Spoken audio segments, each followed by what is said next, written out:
Hello students, how are you all? I hope you all are fine. So today we will do this paragraph. ठीक है, हम जो class 10th की book है आपकी, उसका जो लेटर टू गॉड चैप्टर है, ठीक है ना, उसको पढ़ रहे हैं। हमने पिछली वीडियो में उसका एक्सप्लेनेशन कराया था मैंने आपको।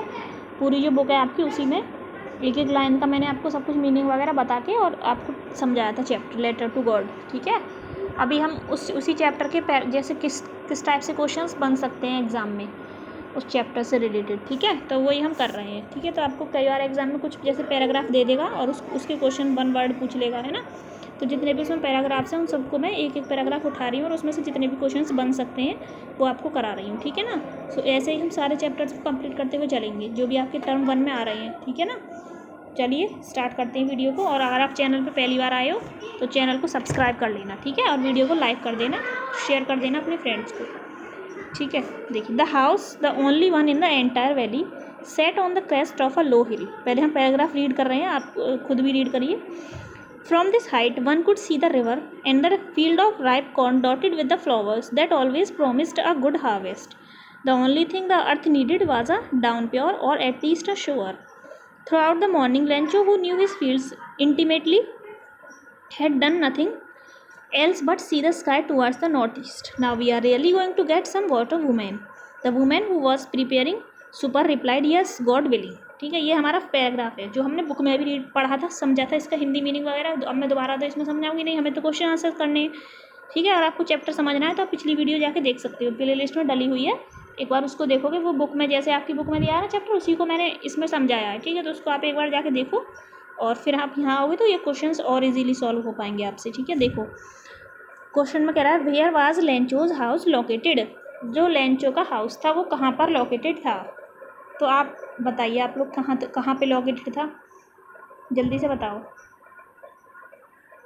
ठीक है, इस क्वेश्चन का आंसर बताइए, कहाँ पे लोकेटेड था। अगर आपने चैप्टर को समझा है अच्छे से तो आपको पता होगा जो लेंचो का हाउस था कहाँ लोकेटेड था। एक छोटा सा आंसर बनाना है आपको और इसी पैराग्राफ में से मिल जाएगा आपको। देखो दिख रहा है ना ऊपर, ऐसे ही आएगा एग्जाम में भी। आपको कोई पैराग्राफ दे देंगे, उसी में से क्वेश्चन पूछेंगे, फिर आपको जैसे यहाँ पे पूछे हैं फिर वहाँ पे आप परेशान हो जाओगे। यहीं से समझ लो ना। देखो, लेंचोज हाउस आप कैसे लिखोगे, Lencho's house was located on the crest of a low hill. देखो ऊपर पैराग्राफ में दिया हुआ है या नहीं, ये द हाउस, एक घर, अकेला घर, the only one in the entire valley set on the crest of a low hill लिखा हुआ है ना। देखो सेम, बस ये उठा के लिखना था आपको, बस इसको पीछे कर देना है। Lencho's house was located on the crest of a low hill. है या नहीं है इजी, कर लोगे आप, कर लेना इन्हें। देखो सेकंड क्या है, what was Lencho's wife preparing. जो लेंचो की वाइफ थी वो क्या प्रिपेयर कर रही थी, तो क्या लिखोगे, लेंचोज वाइफ वाज प्रिपेयरिंग। ये तो कर पाओगे आप। देखो कहाँ है इसका आंसर, ये आपको दिख रहा है ना, यहाँ देखो, Lencho's wife was preparing super. ये रहा, Lencho's wife was preparing super. वो क्या प्रिपेयर कर रही थी, सुपर। ठीक है, कर लोगे आप। नेक्स्ट देखिए, find the word from the passage which means very closely. हमें एक ऐसा वर्ड इसमें फाइंड करना है इस पूरे पैसेज में जिसका मीनिंग है वेरी क्लोजली। वेरी क्लोजली मतलब बहुत पास। तो ऐसा कौन सा वर्ड है, आप लोग ढूंढिए, फिर वीडियो को पॉज करके एक बार कुछ खुद से कोशिश करिए और फिर वीडियो दोबारा से ऑन करिए और देखिए आंसर आपका करेक्ट है या फिर नहीं। ठीक है, कोशिश करो एक बार, ऐसा लगना चाहिए कि आप बिल्कुल एग्जाम में बैठे हुए हो और आप वहाँ पे इस पैराग्राफ को सॉल्व कर रहे हो। ठीक है, देखो ये वाला जो वर्ड है इसमें इंटीमेटली। ठीक है, ये देखो, अगर आपको मीनिंग नहीं पता, यहाँ पे जो वर्ड लिखे हुए हैं उनका मीनिंग नहीं पता, इसका तो पता है वेरी, ये तो इजी होता है, जो क्वेश्चन में पूछा हुआ होता है ना वो तो इजी होता है वर्ड, इसका तो पता ही है वेरी क्लोजली। लेकिन जो हमारे पैराग्राफ्स में उनका नहीं पता, तो हम क्या करेंगे, पैराग्राफ को समझने की कोशिश करेंगे। उसकी जो लाइन्स हैं उन लाइन्स में से जो वर्ड निकल के आएगा, जो मीनिंग, उन्हीं से हमें अंदाज़ा लगाना पड़ेगा कि, क्योंकि इतनी सारी स्पेलिंग से हमें सारी तो लर्न नहीं होती, तो उन्हीं में से हमें थोड़ा सा सोचना पड़ेगा कि कौन सा वर्ड हो सकता है इससे मिलता जुलता। तो वेरी क्लोजली यहीं से बन रहा है। देखो, through out the morning Lencho who knew his fields intimately. वो बहुत ही पास से उसने अपने फील्ड्स को देखा था, जाना था। कैसे, क्योंकि उसमें वो दिन और रात मेहनत करता था, देखिए जैसे फार्मर करते हैं। तो उसने लेंचो ने उसके जो फील्ड्स थे उन्हें बहुत ही करीब से देखा था और उन्हें वो जानता था कि उनमें अब कुछ भी नहीं बचा है, बचेगा आगे, क्योंकि स्काई को वो देख रहा था कि बारिश होगी, मतलब जो आंधी वगैरह आएगी, ओले पड़ेंगे, बट ऐसा ही लग रहा था उसे कि ओले पड़ने वाले हैं और फिर मेरे खेतों में कुछ भी नहीं बचेगा, ऐसा वो आज सोच रहा था। ठीक है, तो ये अल्टीमेटली। अब नेक्स्ट वर्ड है हमारा क्रेस्ट। नेक्स्ट क्वेश्चन मतलब ये कह रहा what does crest means. Crest का मतलब क्या होता है, आप लोग बताइए जल्दी से मुझे, क्रेस्ट का मतलब क्या है। क्रेस्ट का मतलब होता है जो सबसे टॉप पार्ट है, जो सबसे ऊंचा पार्ट है, ठीक है, टॉप पार्ट ऑफ हिल, किसी भी हिल का जो टॉप पार्ट है, ठीक है, टॉप पार्ट ऑफ अ हिल, किसी भी पहाड़ी का या किसी भी पहाड़ का जो सबसे ऊपर का पार्ट है, ठीक है, उसको क्या बोलते हैं, क्रेस्ट बोलते हैं, ठीक है। तो आई होप यहाँ से कोई भी क्वेश्चन आएगा एग्जाम में तो वो तो आप रॉन्ग करोगे नहीं। अब इन्हीं क्वेश्चंस को एमसीक्यू बना के दे सकता है आपसे, ठीक है। तो ऐसे दे सकता है हु वाज लेंचो, फिर आपको दे देगा उसमें फार्मर, इंजीनियर, डॉक्टर, या कुछ और ऑप्शन बना के देगा तो आपको पता है वो क्या था, फार्मर, ठीक है। या ऐसे दे सकता है what is the meaning of crest, या फिर ऐसे दे सकता है the top part of hill, the top part of hill is dash, फिर उसके बाद 4 ऑप्शन दे देगा क्रेस्ट और कोई भी और स्पेलिंग्स वगैरह, तो उनमें से आपको रॉन्ग से क्या मतलब, आप केवल क्रेस्ट पे टिक लगा दोगे, है ना। इस तरीके से चलते हैं नेक्स्ट पैराग्राफ पे। आई होप आप समझ पा रहे हो मैं क्या समझाने की कोशिश कर रही हूँ। देखिए जो ग्रामेटिकल पार्ट है या जो हमारा राइटिंग स्किल्स का पार्ट है वो तो इम्पोर्टेंट है ही, लेकिन उसमें हम फिर भी इतने मार्क्स गेन नहीं कर पाते क्योंकि वो हमें नहीं पता होता, कोई भी दे देगा वो, कोई भी जैसे आपका पैराग्राफ दे दिया आपको लिखने के लिए, है ना, तो आप एकदम से उसमें ज़्यादा मार्क्स नहीं ला सकते क्योंकि वो खुद से लैंग्वेज में बना के लिखना होता है, लेटर टू एडिटर लिखना है, तो आप जरूरी थोड़ी आप बिल्कुल वो या लर्न आपको वही दे दे, हो सकता है आप कुछ और लर्न करके गए हो और वहाँ कुछ और दे दे। लेकिन लिटरेचर हमारी ऐसी वो है जो हमारे, हम उसको स्टोरी की फॉर्म में हमारे माइंड में ऑलरेडी स्टोर रहती है वो, तो सबसे पहले हमें लिटरेचर को ही सॉल्व करना होता है एग्जाम में, उसके जो क्वेश्चन हैं वो हमारे रॉन्ग नहीं होते, ठीक है, ज़्यादातर। तो इसीलिए लिटरेचर पार्ट को थोड़ा स्ट्रॉन्ग करके जाइए। चलते हैं नेक्स्ट पैराग्राफ में। तो ये हमारा नेक्स्ट पैराग्राफ है, आप देखिए इसको। ये कह रहा है it was during the meal that just as Lencho had predicted big drops of rain began to fall. उस शाम जो लेंचो था ये तो मीनिंग वगैरह मैं पहले बता चुकी हूँ हिंदी तो, ठीक है, दोबारा नहीं बताएंगे हम, और हमें नीड भी नहीं है, बस हमें क्वेश्चन का आंसर ढूंढना होता है पैराग्राफ में। In the north east huge mountains of clouds could be seen approaching. अगर आपको इसका एक्सप्लेनेशन देखना है इस चैप्टर का तो आप पिछली वीडियो को देख सकते हो। The air was fresh and sweet, the man went out for no other reason than to have the pleasure of feeling the rain on his body, ठीक है। ये हमारा पैराग्राफ है। उसके बाद इसके क्वेश्चंस देखते हैं। What could be seen approaching in the north east? उसे कैसा क्या देखा, ठीक है, क्या अप्रोच कर पा रहा था वो जो आसमान में देख रहा था नॉर्थ ईस्ट की तरफ, तो उससे क्या वो क्या अप्रोच लगा रहा था उसे देख करके, ठीक है, बताइए जल्दी से आप लोग। देखो यहीं पे दिया हुआ है बिल्कुल इसका आंसर, अगर आपने ध्यान से पैराग्राफ को देखा है। देखो ये रहा, नॉर्थ ईस्ट में ह्यूज माउंटेन्स ऑफ क्लाउड्स, बड़े बड़े बादल उसे दिखाई दे रहे थे, किसमें, माउंटेन्स में, ठीक है, ह्यूज माउंटेन्स ऑफ क्लाउड्स उसे दिखाई दे रहे थे, ठीक है, ये रहा इसका answer. What could be seen approaching in the north east huge mountains of clouds could be seen approaching, ठीक है। नेक्स्ट देखिए, why did Lencho go out, Lencho बाहर क्यों गया था वो बाहर, कुछ समझ पा रहे हो इस पैराग्राफ को पढ़ के कि वो बाहर क्यों गया था, क्या रीज़न था। आप इसका आंसर आप लिख सकते हो, the Lencho went out to have the pleasure of feeling the rain on his body, ताकि जो उसकी बारिश की बूंदें हैं, बहुत टाइम से बारिश नहीं हुई थी तो वो बारिश की बूंदें जो उसके शरीर पर पड़े तो वो उनको महसूस कर सके, इसीलिए वो बाहर गया था, ठीक है, समझ पा रहे हो। नेक्स्ट देखो, give an antonym of word big. Big का एंटोनिम इतना ईजी, कोई भी बता देगा, छोटा बच्चा भी बता देगा। बिग माने बड़ा और स्मॉल माने छोटा। एंटोनिम क्या होता है, उसका अपोजिट, ठीक है, तो बिग का अपोजिट क्या है, स्मॉल, ठीक है। इतना इजी क्वेश्चन पूछा है, देखो ये 2012 में पूछे गए हैं। Which word in the passage, हमें प्रीवियस ईयर को भी कर लेते हैं ना तो वो भी काफ़ी है हमारे एग्जाम्स के लिए। Which word in the passage is a synonym of forecast, इसमें फोरकास्ट का सिनोनिम बताना है। ये जो पैराग्राफ है इसमें हमें कहीं सिनोनिम क्या होता है, पर्यायवाची, ठीक है, और एंटोनिम क्या होता है, अपोजिट जो वर्ड है, विलोम शब्द, ठीक है। तो हमें इसका सिनोनिम बताना है फोरकास्ट का, बताइए जल्दी से आप लोग, कोशिश करिए इसमें ढूंढने की।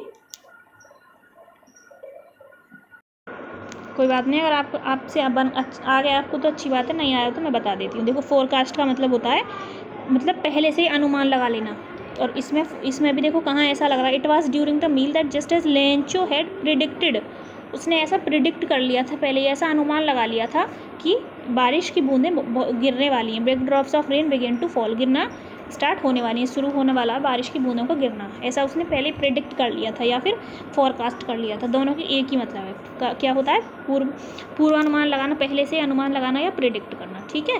आई होप आपने समझ में आया आपको इन क्वेश्चंस का आंसर, ठीक है। इसी तरीके से हम इस चैप्टर से रिलेटेड जितने भी हमारे क्वेश्चंस हैं सारे हम कर पाएंगे। इस पहला हमने एक पैराग्राफ कर लिया, अब ये दूसरा अब तीसरा पैराग्राफ करेंगे, ठीक है।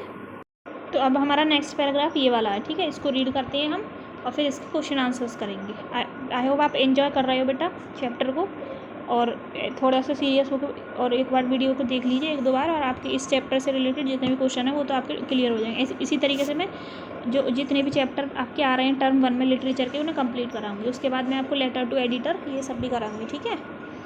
तो चलिए चलते हैं पैराग्राफ। इसलिए कह रही हूँ चैनल को अगर आप सब्सक्राइब नहीं किया तो कर लेना उसको, और बेल आइकन प्रेस कर लेना, क्योंकि जब भी मैं वीडियो डालूँ आपको पता चल जाए, ठीक है।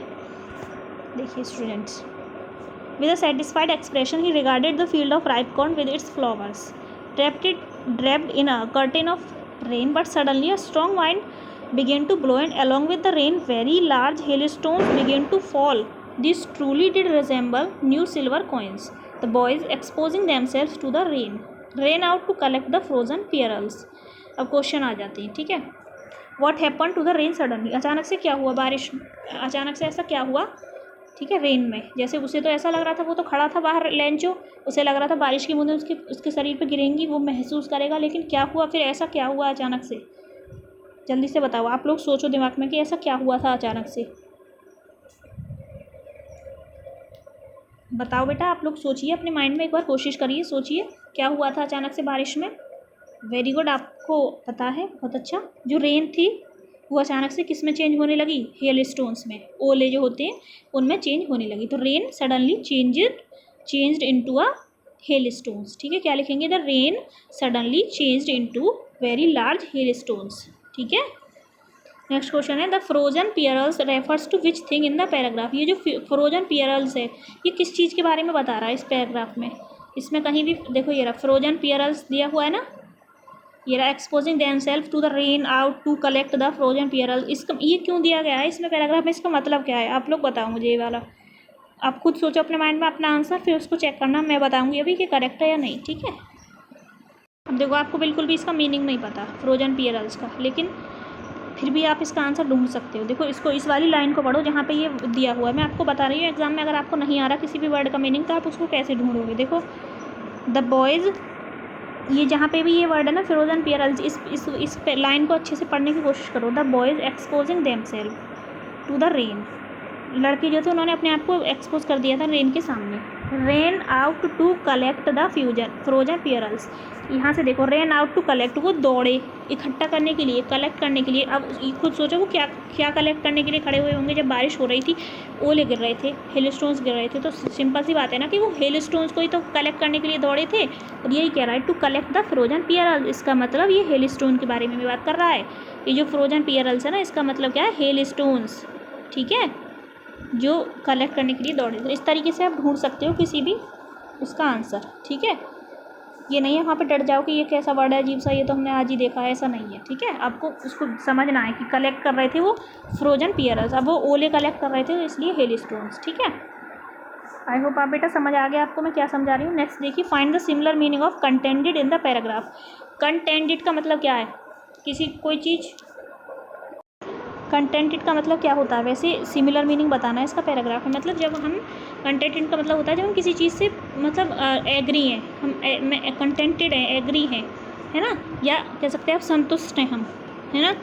तो इसका मतलब क्या हो जाएगा, सेटिस्फाई, वेदर सेटिस्फाइड एक्सप्रेशन, मतलब एक संतुष्टि के साथ कोई एक्सप्रेशन दिखा रहा था कि वो जो राइप है उनको फ्लावर्स वगैरह को वो देख रहा था, ठीक है। नेक्स्ट देखिए, from the passage a word which means to take after.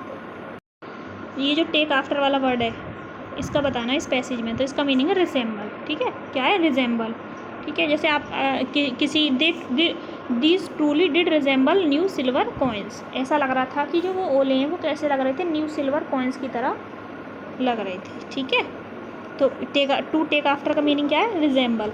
यही प्रीवियस ईयर में से बना के देता है वो क्वेश्चन, हो सकता है यही क्वेश्चन दे दे आपके एग्जाम में इन्हीं में से, ठीक है। तो इनको अच्छे से पढ़ लो, समझ आ गया इनका आंसर्स क्या है। अब आज के मैं इतना ही रखती हूँ, बाकी का मैं अगले वीडियो में कराऊंगी, ठीक है। तो बेटा लाइक कर देना वीडियो को और चैनल को सब्सक्राइब कर लेना, ठीक है students. Bye bye, take care.